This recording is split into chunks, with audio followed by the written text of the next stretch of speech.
ప్రభునందు ప్రియమైన దేవుని బిడ్డలారా, ఈ ఉదయకాల సమయంలో దేవుని అనుదిన వాగ్దాన పరిచర్య ద్వారా మరి ఒకసారి మిమ్మల్ని కలుసుకోవడానికి దేవుడు నాకు అనుగ్రహించిన ఈ గొప్ప ఈ భాగ్యాన్ని బట్టి మొదటిగా దేవాది దేవుని ఎంతగానో కృతజ్ఞతాస్తుతులు చెల్లించినాను.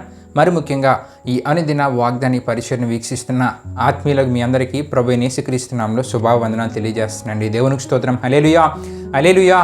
ప్రియమైన దేవుని బిడ్డలారా, ఈ ఉదయకాల సమయంలో దేవుడు మీకు ఇచ్చిన వాగ్దానము కీర్తనల గ్రంథము 103వ కీర్తన 5వ చరణంలో మనం చూడగలం. ఆ వాగ్దాన కీర్తన ఆ చరణాన్ని మీ కొరకు నేను చదువుచున్నాను. ప్రార్థనాపూర్వకంగా ఆలకించవలసిందిగా ప్రభువైన యేసుక్రీస్తు నామములో అందరినీ కోరుచున్నానండి. 103వ కీర్తన 5వ చరణంలో ఈ విధంగా రాయబడి ఉన్నది: పక్షిరాజు యవనం వలె నీ యవనము క్రొత్తదగుచుండినట్లు మేలుతో నీ హృదయమును తృప్తిపరుచుచున్నాడు. దేవునికి స్తోత్రం. హల్లెలూయా, హల్లెలూయా. ఈ చరణ భాగంలో నుండి మేలుతో నీ హృదయమును దేవుడు తృప్తిపరుచుచున్నాడు అనే వాగ్దాన భాగాన్ని ఈ దినాన్ని మనం ధ్యానం చేసుకుని పోచున్నాం. ప్రియమైన దేవుని బిడ్డలారా, ఈ దినాన్ని దేవుడు మనకి ఇస్తున్న వాగ్దానం ఏమిటంటే మేలుతో మన హృదయాలను దేవుడు తృప్తిపరిచే దేవుడు అండి. దేవునికి స్తోత్రం. హల్లెలూయా, హల్లెలూయా. అయితే ప్రియమైన దేవుని బిడ్డలారా, ఈ కీర్తన దావీదు కీర్తనగా మనం చూడగలం. ఈ కీర్తన పైన మనకి చిన్న అక్షరాల్లో కనబడుతుంటుంది ప్రియమైన దేవుని బిడ్డలారా, దావీదు కీర్తన అని.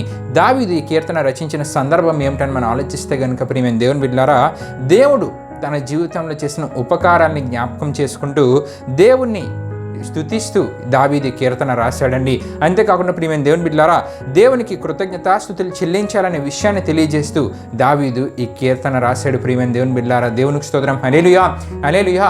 అయితే ఈ కీర్తనలో భాగంగా ఈ కీర్తనను దావీదు రాస్తున్న సందర్భంలో, పాడుతున్న సందర్భంలో దావీదు ఏమంటూ ఉన్నాడంటే మేలుతో నీ హృదయంను తృప్తిపరుచుచున్నాడని దావీదు ఇక్కడ అంటూ ఉన్నాడు. నిజమే ప్రియమైన దేవుని బిడ్డలారా, నీవు నేను విశ్వసించిన దేవుడు మేలుతో మన హృదయాలను తృప్తిపరిచే దేవుడు. అయితే ఎటువంటి మేలులతో మన హృదయాలను దేవుడు తృప్తిపరుస్తారో కూడా ఈ కీర్తనల్లోనే మనం చూడగలం. ప్రియమైన దేవుని బిడ్డలారా, దేవుడు మేలుతో మన హృదయాలను తృప్తిపరుస్తారంట.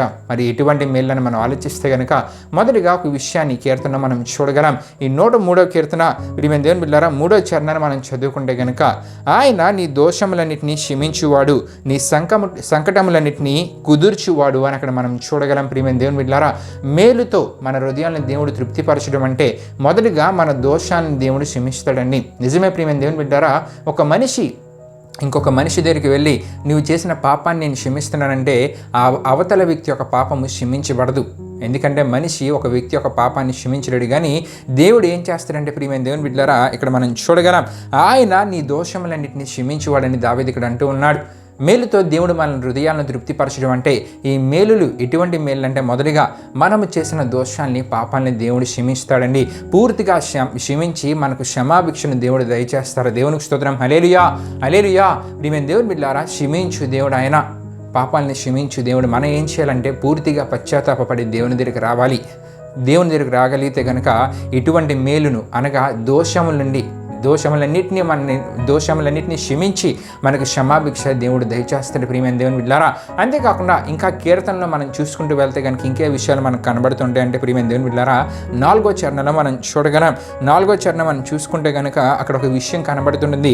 కరుణ కటాక్షములను నీకు కిరీటముగా ఉంచుచున్నాడని అక్కడ మనం చూడగలం. ప్రియమైన దేవుని బిడ్డలారా, కరుణ కటాక్షములు అంటే దేవుడు ఎటువంటి మేలు ఇస్తారంటే, కరుణ కటాక్షాలు అంటే నూతన ఆధిక్యతను, కరుణ కటాక్షం, దేవుని యొక్క కటాక్షాన్ని మన ఎడల చూపించే దేవుడు, కరుణను మన ఎడల చూపించే దేవుడు అండి. దేవునికి స్తోత్రం. హల్లెలూయా, హల్లెలూయా.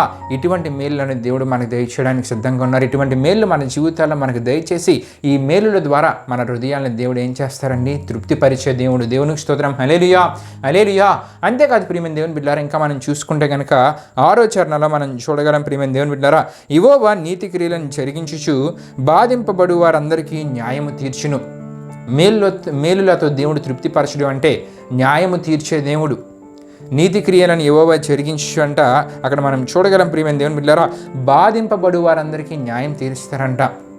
న్యాయము తీర్చే దేవుడు అండి మన దేవుడు. మన జీవితాల్లో న్యాయం తీర్చే దేవుడు. మనకున్న అవసరతని తీర్చి మనకి ఎటువంటి సమయంలో ఎవరైనా మనకు వ్యతిరేకంగా ఉన్నారో వారి ఎడల వారి సమక్షంలో మన జీవితాల్లో ప్రియమైన దేవుని బిడ్డలారా న్యాయం తీర్చి మనకు కావాల్సిన ప్రతిదాన్ని సమకూర్చే దేవుడు. దేవునికి స్తోత్రం. హల్లెలూయా, హల్లెలూయా. మేలులతో నీ హృదయం తృప్తిపరుచున్నాడని దావీదు ఇక్కడ అంటూ ఉన్నాడు. దేవుడు మన హృదయాలను మేలులతో తృప్తిపరిచే దేవుడు.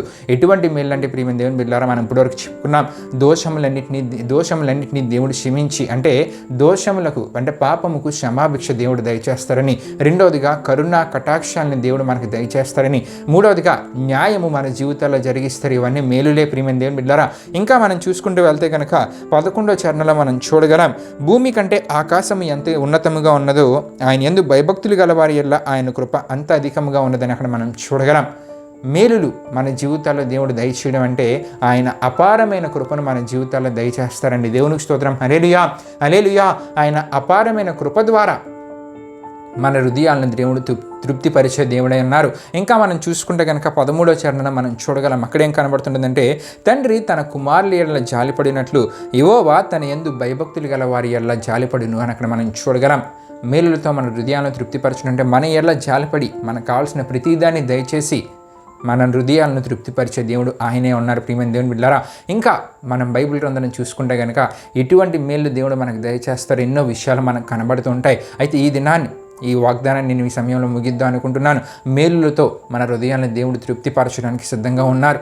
ఎటువంటి మేలు అంటే దోషములన్నింటినీ క్షమించడం, కరుణా కటాక్షాలను మనకు దయచేస్తానంటూ ఉన్నారు. మన జీవితాల్లో న్యాయం తీరుస్తానంటూ ఉన్నారు. ఆయన యొక్క అపారమైన కృపను మన ఎడల చూపిస్తానంటూ ఉన్నారు. అంతేకాకుండా దేవుడు దేవుడు మన ఎడల జాలి కలిగి మన జీవితానికి కావాల్సిన ప్రతిదాన్ని మనకు దయచేస్తానని ఈ వాగ్దానం ద్వారా దేవుడు మనతో మాట్లాడుతున్నారండి. మేలుతో మన హృదయాలను తృప్తిపరిచే దేవుడు. మరి మనం దేవుడు కోరే ఆత్మీయతని కలిగి జీవించగలిగితే ఈ వాగ్దాన ఆశీర్వాదాన్ని మన జీవితంలో మనం పొందుకోగలం. దేవునికి స్తోత్రం. హల్లెలూయా, హల్లెలూయా. దేవుడు కోరే ఆత్మీయతని కలిగి ఎవరైతే జీవించగలుగుతారో, వాక్యానుసారమైన జీవితాన్ని కలిగి ఎవరైతే జీవించగలుగుతారో ఈ వాగ్దాన ఆశీర్వాదాన్ని తప్పక వారి జీవితంలో వారు అనుభవించగలరండి. కాబట్టి ప్రియమైన దేవుని బిడ్డలారా, ఆయన కోరే ఆత్మీయ జీవితాన్ని కలిగి ఈ వాగ్దాన ఆశీర్వాదాన్ని అనగా మేలుతో మన హృదయాన్ని తృప్తిపరుస్తానంటున్న దేవుని యొక్క ఇటువంటి గొప్ప వాగ్దాన ఆశీర్వాదాన్ని దేవుడు మన జీవితాల్లో దయచేయలాగినటువంటి ఆత్మీయత కలిగి ఈ వాగ్దాన ఆశీర్వాదాన్ని మన జీవితంలో మనం పొందుకుందాం. దేవుడి పరిశుద్ధ వాగ్దానాన్ని మన వెనుకల్లో దీవించునుగాక. ఆమేన్. ప్రియమైన దేవుని బిడ్డలారా, ఈ వాగ్దాన కార్యక్రమాన్ని ముగింపు ప్రార్థన మనం ముగించుకుందామండి. అందరూ కళ్ళు మూసుకొని తల ఉంచుకొని ప్రార్థన నాతో పాటు ఏకీవించవలసిందిగా ప్రభువైన యేసుక్రీస్తు నామములో అందరినీ కోరుచున్నాను. ప్రార్థన చేసుకుందాం.